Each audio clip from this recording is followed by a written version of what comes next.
أعوذ بالله من الشيطان الرجيم. بسم الله الرحمن الرحيم. السلام عليكم ورحمة الله وبركاته.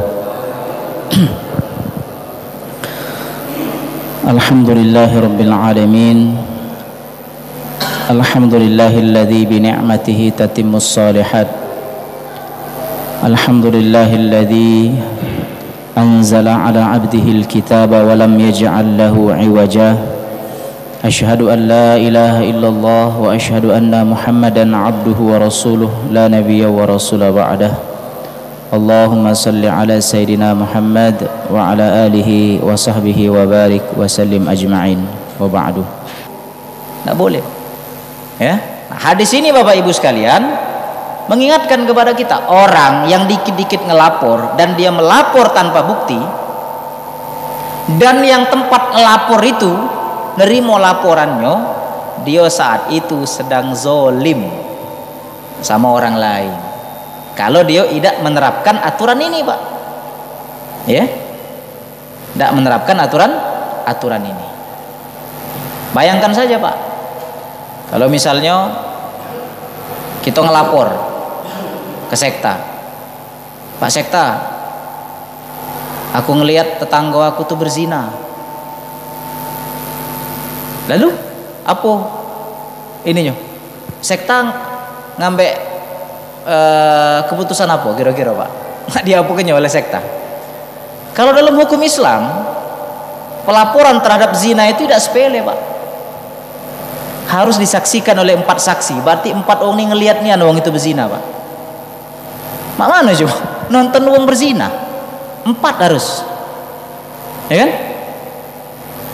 Walladzina yarmunal muhsanat dalam Al-Quran itu kan, dan orang-orang yang menuduh perempuan baik-baik secara khusus, secara umumnya, dan orang-orang yang menuduh perempuan-perempuan atau laki-laki itu berzina, hendaklah dia mendatangkan 4 orang saksi. Ini bayinahnya itu Pak, 4 orang saksi buktinya itu. Kalau kurang tidak diterima Pak persaksian itu ya. Kalau seandainya dia tidak mendatangkan saksi atau saksi palsu, dia dihukum. Apa hukumannya? Samanina jaldah, 80 kali cambukan. Dicambuk 80 kali. Dan bukan cuma itu Pak, orang yang menuduh tanpa bukti, tanpa saksi, selain dia dicambuk, dia dianggap sebagai orang fasik, dan saat itu persaksian dan sumpahnya kapan baik tidak boleh diterima. Jadi orang ini tidak boleh dipercaya lagi Pak, apalagi dalam hal menyampaikan ilmu. Itu bahayanya Pak ya. Jadi kita jangan sembarangan zolim ya, menuduh orang lain tanpa aturan ya. Ini poin yang kedua dari hadis ini. Nah, yang ketiga Pak, nah, ini kita baru masuk ke konteksnya. Poin yang ketiga Bapak Ibu sekalian, hadis ini mengajarkan kepada kita aturan terhadap laporan-laporan. Apa itu Pak? Hendaklah setiap pendakwa, setiap orang yang ngelapor ya, bukan sekedar aturan, wajib bagi orang yang melapor itu, ketika dia melapor, al-bayyinatu 'alal mudda'i, bagi para pendakwa, bagi para pelapor, hendaklah dia ketika ngelapor membawa bayyinah, membawa bukti. Nah, bukti itu Pak, atau dalam istilah KUHP itu disebut alat bukti, bisa apa baik. 4 orang saksi itu kalau mak ini hari Pak, ya bisa. Tapi kalau lah ada CCTV tidak perlu lagi, sudah disaksikan banyak uang. Ya, jadi bukti itu banyak macamnya. Ada bukti fisik, bukti verbal, bukti non fisik, bisa. Nah, hendaklah para hakim atau pihak-pihak yang memang diberikan wewenang mendengar para pelapor atau memutuskan laporan ini diterima atau tidak, hendaklah mereka menanyakan bukti. Nah, kita Pak, aplikasinya cak itu juga. Kalau ada kasus orang bertengkar, si penuduh atau pendakwa ini menuduh si B, si A menuduh si B, Maka si A ini harus kita tanya, bukti kau apa? Buktinya apa? Sebelum ke masalah pidana, masalah yang sepele saja, Pak. Misal, Pak, ada seorang ustadz menuduh ustadz itu menyampaikan ajaran sesat. Si ustadz itu sebagai penuduh wajib dia mendatangkan bukti. Apa dia? Kau ngomong ustadz itu sesat, apa? Ya. Jangan meloi ustadz ahli bid'ah. Dia harus kasih bukti dong, apa bid'ah itu. Dia harus ngasih kejelasan di mana bid'ah dan sesatnya ustadz itu, kiai itu. Kalau tidak, ini akan berhadapan dengan Rasulullah. Dalam satu riwayat dikatakan salah satu musuh Rasulullah itu, Pak, ya, itu ada tingkatannya, Pak. Nanti ada musuh yang akan jadi musuh Nabi di hari kiamat itu, ya, diantaranya adalah orang yang menyakiti ahlu zimmah. Ahlu zimmah itu adalah orang yang non muslim, orang kafir yang tinggal di dalam perlindungan pemerintah muslim. Bule misalnya datang ke kita, resmi dia masuk, Pak, ke negeri kita nih. Jangan dibabeti, dimalingi misalnya, dimbei barangnya. Itu jadi perlindungan. Itu akan jadi musuhnya Rasulullah. Dan di antara berikutnya itu adalah ini, Pak.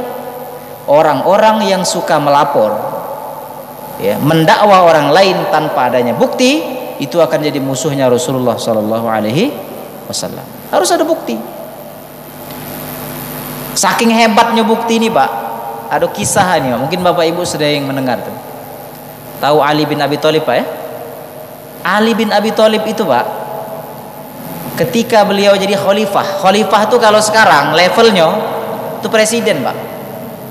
Tapi ya tidak seperti presiden sekarang, kedudukannya lebih tinggi lagi.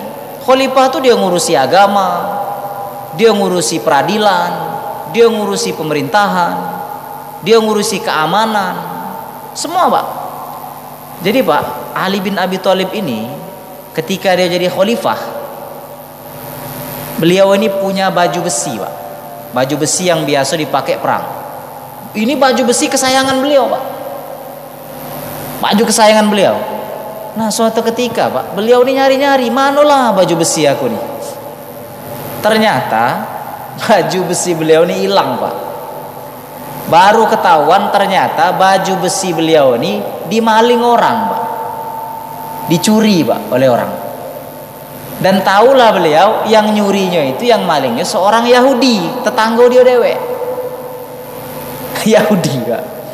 Bayang ke, Pak, seorang presiden kemalingan, Pak. Mana pas pampresnya coba kira-kira. Khalifah itu tidak aja sekarang, Pak. Motonya be susah.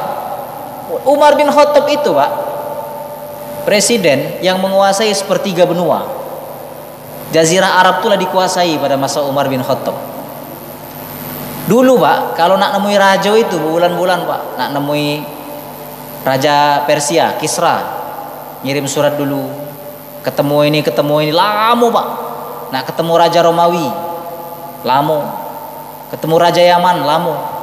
Tapi, Pak, pernah raja Yaman, raja Persia itu datang ke Madinah, nak nemui khalifah, seorang pembebas Palestina yang bernama Umar bin Khattab. Di manalah istana Umar bin Khattab? Dalam pikiran mereka, istana Umar bin Khattab tuh khalifah tuh seperti mewah betul, ya. Kaget bukan main, Pak, pas masuk Madinah itu. Ternyata gundukan-gundukan, plesteran-plesteran biasa.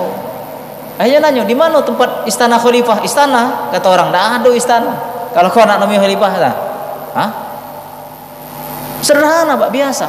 Ngetok pintu, ndak katik penjagaan, ndak katik barakuda, ndak ada macam-macam.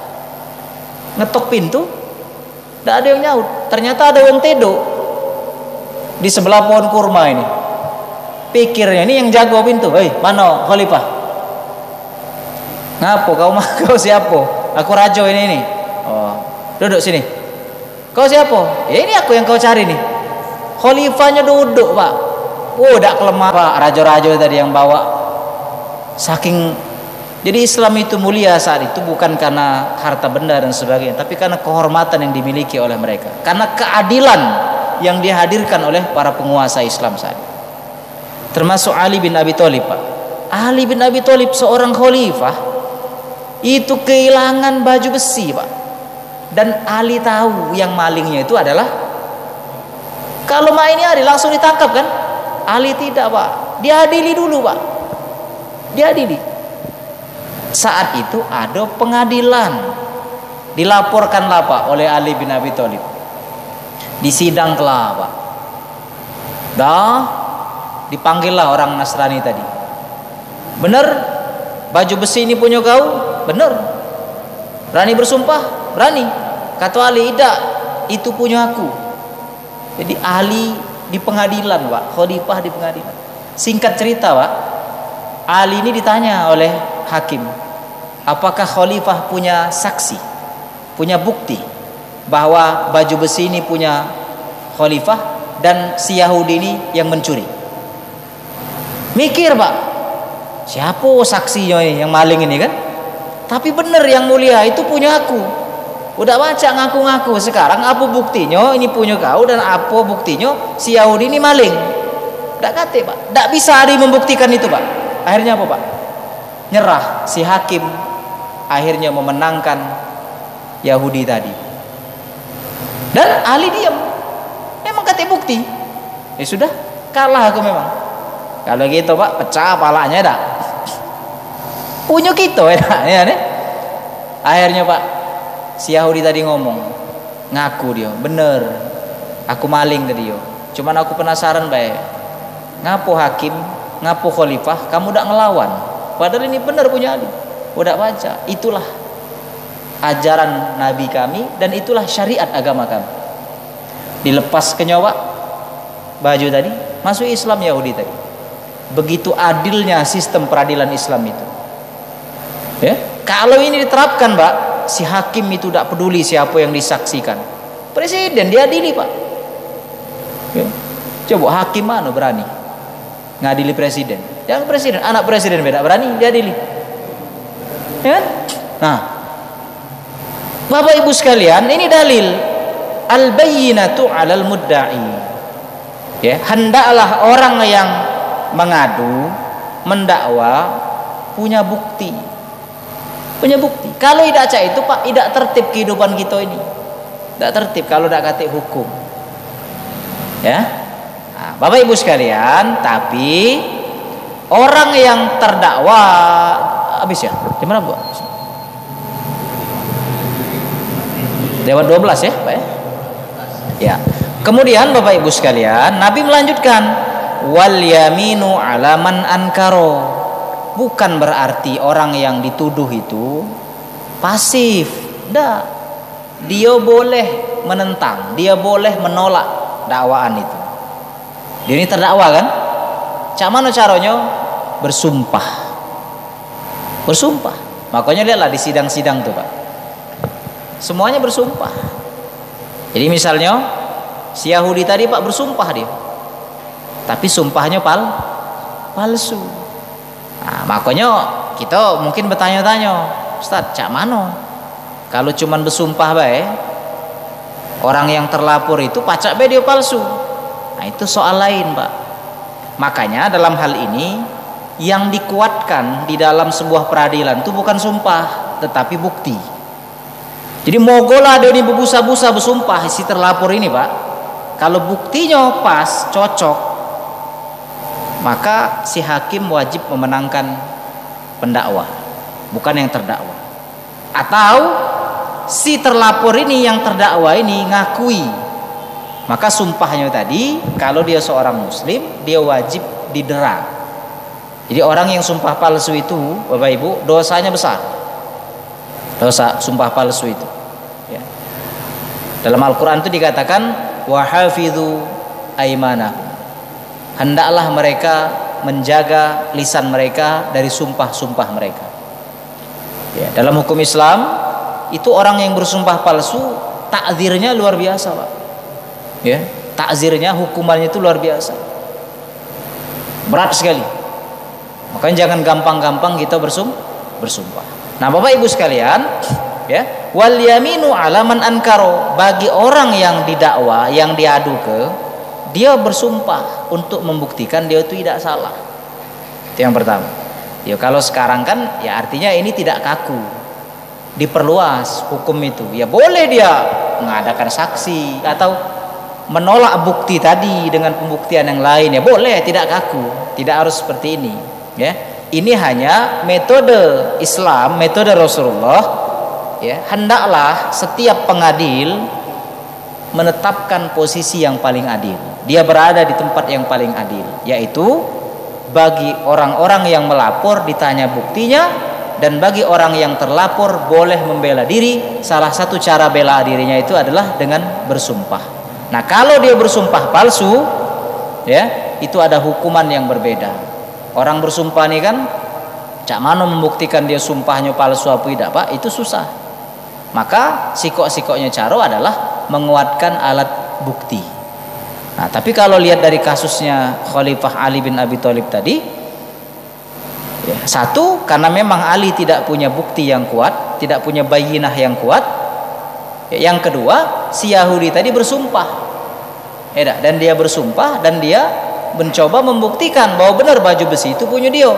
Nah, karena bukti yang dimiliki oleh Ali tadi tidak kuat, maka pengadilan mau tidak mau. Dan saya yakin, Pak, hakim yang mengadili kasus itu yakin itu punya Ali, tidak mungkin Ali itu bohong. Tapi karena tidak kati bukti, mamano, ya, tidak kati bukti sama sekali. Apa buktinya? Kau melihat nian apa? Si Yahudi tadi ngambeknya, di mana tempat bajunya? Tidak ngelihat. Ya, gagal. Ya. Apa buktinya baju besi itu punya kau? Ini. Tapi Yahudi itu bisa ngomong, ini punya aku juga. Gagal. Kalah, Pak. Ya. Nah, ini bentuk bagaimana Islam itu sangat menghargai individu orang, baik yang melapor atau yang terlapor. Ya. Walaupun sekarang banyak berseliweran sumpah-sumpah palsu, nah itu besar sekali hisabnya kelak di yaumil qiyamah. Bapak Ibu sekalian, mungkin itu kita cukupkan pasnya, kita akhiri dengan kafaratul majlis. Subhanakallahumma rabbana wa bihamdika asyhadu an la ilaha illa anta astaghfiruka wa atubu ilaik. Assalamualaikum warahmatullahi wabarakatuh.